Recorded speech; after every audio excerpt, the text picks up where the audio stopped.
Hi, Church Creek. It's me again for another exciting episode of Stranded. This is Chapter 4. Today we're going to hopefully find out what happens to the kids after Dex and Joe are off the boat and they are on it all alone. Buzz couldn't believe what he'd just seen. It all happened in a matter of seconds. One moment, Dexter was motioning him over to get into the life raft, and then the next, he was just gone. Now the four kids were alone on the sinking boat, left to fend for themselves against the storm. Buzz stayed low in the cockpit, his arms threaded around the spokes of the captain's wheel. There was no trying to steer anymore. It was only a matter of holding on and trying not to get swept overboard himself. Heavy sea spray and driving rain smacked against his face as they crested another enormous swell. The entire boat seemed to stand on end for a moment. Its bow pointed at the sky, and Buzz's stomach lurched wildly just before the hull slammed down hard onto the other side. Keeping to a crouch, he looked around, trying to spot the others. Carter and Vanessa were at the front row, hanging onto the rails on either side. Hopefully they were still both clipped into their safety lines. But Jane, where was Jane? Had she gone over like Dexter? Buzz scanned the dark ocean all around him, what he could see of it anyway. Even if he did spot her, he realized he'd never be able to save her now.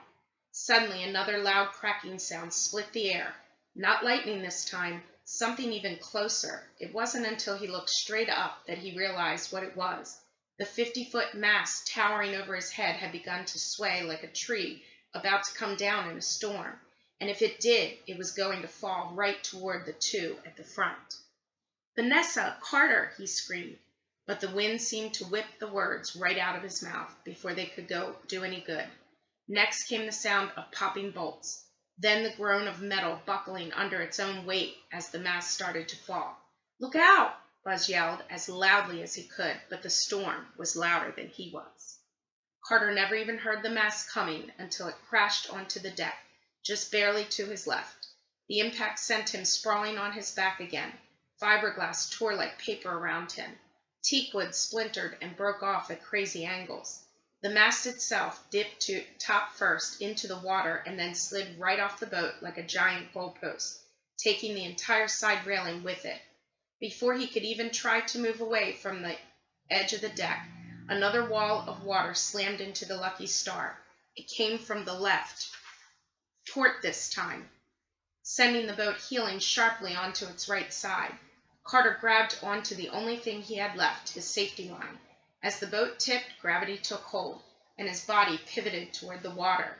The mesh of the jackline dug hard into his palms, but it held him where he was. At the same moment, a scream came from across the deck.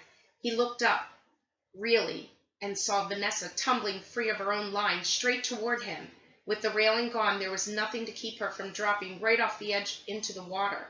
Nothing but me, Carter thought, and he strained to reach his hand out as far as he could. Vanessa felt a sharp snap when her safety line gave way. She pinwheeled her arms to try and stop herself, but it was no good. Already she was falling sideways with the tilt of the boat.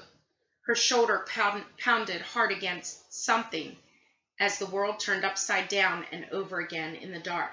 The only thing left to grab was Carter's hand. Vanessa reached for it as she went past, and for a moment they connected, but then her finger slipped out of his. Her body flew across the last of the rain-slicked deck and out over the water. "No!" Just as quickly she snapped back hard. The hood of her raincoat had caught on to something, even as the waves below tried to swallow her up to the waist. "I've got you," Carter yelled from behind. "Give me your hand." Vanessa reached toward his voice, grasping blindly. She found his arms first and started to climb it like a rope, one hand over the other, until she could swing a leg back up onto the deck.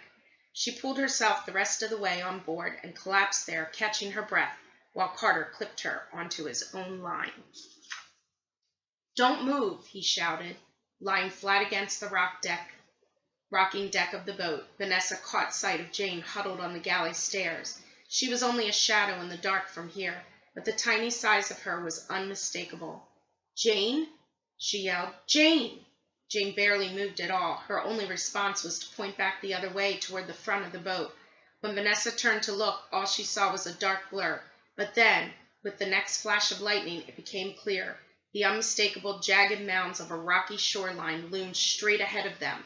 "We're going to crash!" she screamed. Jane wedged her foot against the opposite wall of the stairwell and squeezed her eyes shut, unable to move or even to yell out. It was like the voice inside her head was trapped there, even as her mouth opened and closed. "Wake up, wake up, wake up!" But this was no bad dream, and the crash came all too soon. With one last surge, a huge swell of water rose up under the boat, even as it sent the whole craft hurling forward. Another unbearable sound of rock tearing at the hull came from below. Jane heard breaking, splintering sounds, and then nothing at all as the force of the crash sent her tumbling back down into the galley. She felt herself turning over and over again as the water continued to flood into the boat. Then she slammed into something hard as everything came to a fast standstill. For several bewildering seconds, Jane swung her hands around, trying to find something to grab onto. She couldn't even tell which way was up, and a wave of panic threatened to overwhelm her. Finally, her feet found solid ground. She stood up quickly, gasping. The water in the cabin was now up to her chest. But where were the others? The boat had stopped moving, a bizarre feeling after the roller coaster of the storm. But the wind and rain and lightning were still raging outside as much as ever. She heard Carter first shouting her name in the dark. "Jane? Jane!" "I'm here," she screamed back, and she stumbled through the water until she hit the galley steps, just as Carter came down to get her. Vanessa and Buzz were right behind, just shadows in the dark now.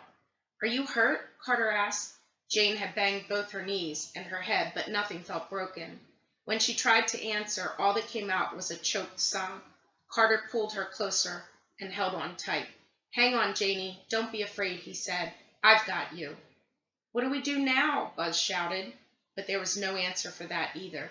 The boat seemed to be lodged against whatever rocks they'd landed on, and at least for the time being, everything beyond the edges of the deck was invisible in the dark, and the whole cabin down below was flooded. They were already doing the only thing they could, huddling together on the stairs for warmth, keeping as much out of the storm as possible, and just waiting for it to be over. I can't wait to read the next chapter. I wonder if they've hit land. We'll have to see. See you tomorrow, Church Creek. Stay well.